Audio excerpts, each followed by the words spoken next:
the job of the intro specifically is to set the emotional state for the listener. So when the podcast starts, they're in the frame of mind and emotional state Right. to consume your content. That's Right. the job of it. So, Right. there's sonic branding. We can talk about that too. But when you're talking about intro music, outro music, and setting the stage emotionally, think about Mm-hmm. music and how it attaches to our memories and how we feel when we hear 100%. music. So, an introduction bed music song at the beginning of your podcast, the desire is the same thing. And these are skill sets I carried over from producing music. Is you're setting the emotional state that you want the listener to have to consume your content. I mean, think about every great movie you've ever seen, and the musical score goes right along with it. I mean, try to even picture the movie Titanic, and instead of that lovely, what is it, flute or clarinet or whatever it is playing, I can't try to remember. Instead of that lovely orchestral composition, it's like, as much as I love the song, literally it's my favorite, it was Aha's Take on Me during that scene. It would not have worked. It's not the right tone. So having that in mind, it has to match. So very good point Yeah. about using the music to set the energy. So that's the beginning. Now let's say you're moving along in your show. There's an ability, an opportunity, I should say, to use music as a transition to get you from one spot to the other. Now, it can be literally from segment to segment, or sometimes you can just use it to bridge from one part of a conversation to another. So I'm just going to play a very brief segment transitional bumper that I created for a client recently. Super brief, one basic example. But what this is actually original music that they got from a fan. A listener made the music for them. So what we did was we took just a small piece of it and just basically clipped it out and leveled it, made it, in order to keep it consistent sound-wise, made it into a segment bumper. So here it is real quick.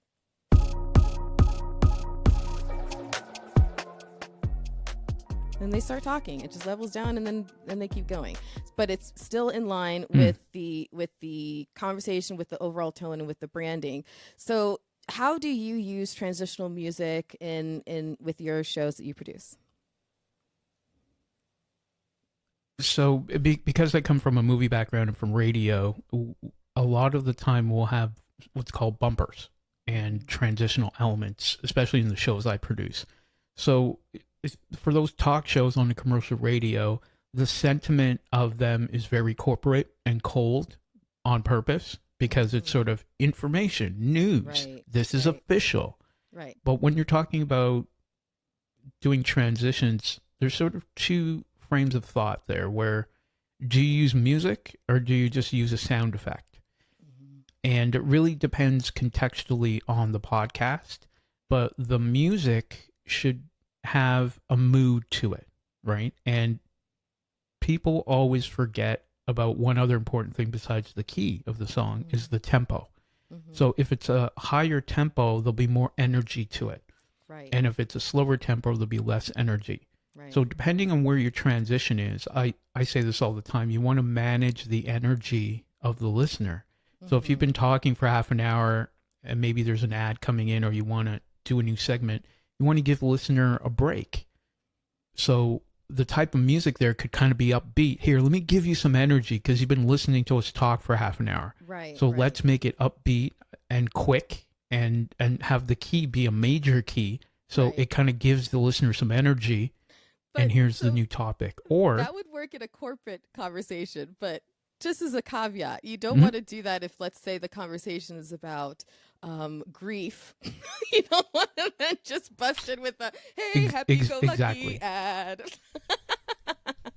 Just be Right. careful. So if you're doing your Caveat. podcast and you're talking about something kind of with low energy, then you could still give somebody some happiness and energy, but Mm-hmm. that's where the sound effect comes in as opposed to music and Right. pumping their energy up.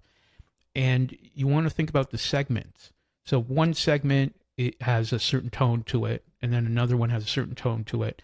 This is what we do when we're producing music. You'll go from a chorus to a verse to a bridge, and we'll have something there to tie them together. So that's where we'd probably go.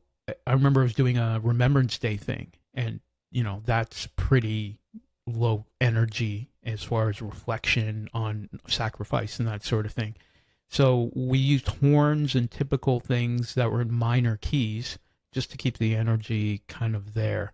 Mm-hmm. One of the big things for everyone to kind of gauge all of this stuff, and I say this all the time, if you're a content creator, you should be a content consumer. Go listen to other podcasts and listen to what they're doing, not to imitate, but just to see, oh, I like what they did there. Let me kind of use that. Yeah. 100%, 100%.